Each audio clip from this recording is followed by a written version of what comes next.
Hey everyone, are you bored of the same old IMAX B6 charger? Is it not keeping up to your expectations? Then dive into this video to know more about the htrc B6 V2 charger. This is my first time buying a balanced charger and I was kind of low in budget. I had to get a maximum quality in the cheapest price and thus I chose this one. Let's first take a look at the charger.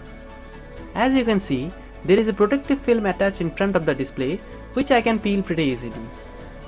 The DC port suggests to use a power supply ranging from 11 to 18 volts. There is also a separate pinout for temperature sensor, probably the DHT11 due to its 3-pin structure. On the other side, there are two banana plugs for connecting the main leads of the battery and balance port for batteries up to 6s. The charger is entirely made up of gold painted aluminium and there are fins extruding on the top that help in cooling. On the top, there are some labels indicating the supported type of batteries and marking the positive and negative pins.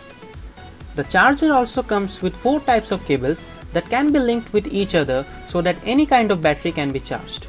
Now let's connect the battery and power supply to the charger and see what it can do. Wait a minute, were you trying to skip this part? Please do not, because I have some news for you. In the previous community post, I asked you whether I should be making a challenge video on a drone that will be under 1000 rupees, including a camera and does not use any external TX or RX. Please comment down your opinions on how should I make the frame and how much affordable should it be and how flexible could I make the budget. It will be valuable for me. Now I have connected a 12 volt 6 ampere power supply to the charger, which is recommended to charge at the rated 80 watt output. Now I will show you all the functions one by one. Please do not skip this part because you might be missing some extra features which separate it from the original htrc IMAX B6 charger. Here you can set the charge and discharge limits of all the kinds of batteries that you might be charging it with. As you can see here, this can charge up to 6s batteries and different types of chemical compositions such as lipo, lithium ion, lithium phosphate, nickel cadmium, nickel manganese hydride and lead acid. You can also set the charge and discharge limits of all the kinds of batteries that you might be charging with it. In the user settings, you can change the beeper volume level and even can turn it off. I suggest keeping it at medium volume so that you can be notified when charging is finished. Furthermore, you can set the duration for which the alarm will beep. After fiddling with it some more, we come to the capacity settings.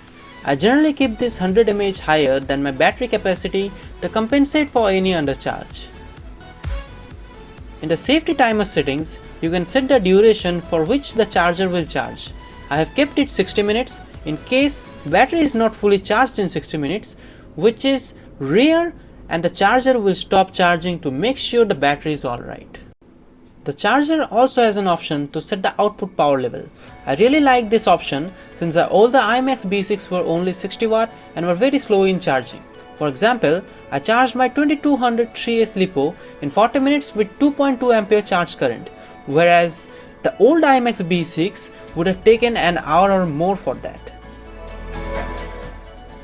You can check out some other features which I don't really use because I don't have any lead acid or other types of batteries which I don't use in any drones or aircrafts. Extra features include getting the charge level of battery, and the most amazing thing, we can even test the internal resistance of a LiPo to check if it's in good shape or not. Currently, I am trying to check all the individual cells of my 3-cell battery and it's showing pretty accurate values.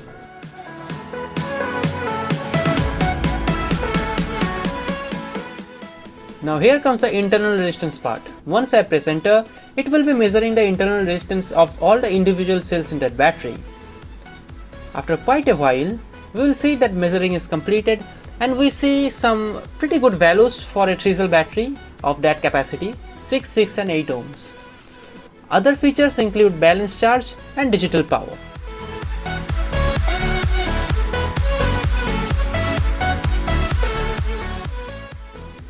Under the digital power section, we can provide digital power from 1 volt up to 27 volt and 6 amperes. Mind that the input charge voltage and current must be sufficient, so make sure to use a good power supply for the charger. There is also a smart battery charging option whose use I do not know yet because I do not have that type of battery with me right now. It might be useful for some intelligent battery, but the BMS automatically handles all the balancing. Let's go to the final verdict. I read some online reviews saying that this V2 version from htrc has good quality components used in it, charges much more faster than the old V6 and the slow as hell clones, and some unique features it has that are absent in the original version. And it all came up to be true. The internal resistance measurement feature is absent in all of the previous htrc IMAX B6 versions, and it's pretty useful to check if your battery is damaged or not.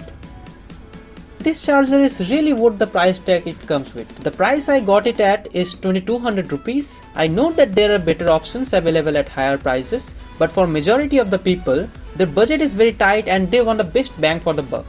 This charger is appealing to these people. I have charged my battery several times and it seems highly accurate in the end charge value. The charger does not even get warm to the touch. Everything is working and there are no issues as of now. If I get any issues, I will update everyone with a separate video. Thanks for watching my video. Do like and share this video, comment your queries and subscribe to my channel for more awesome content. Till then, signing out.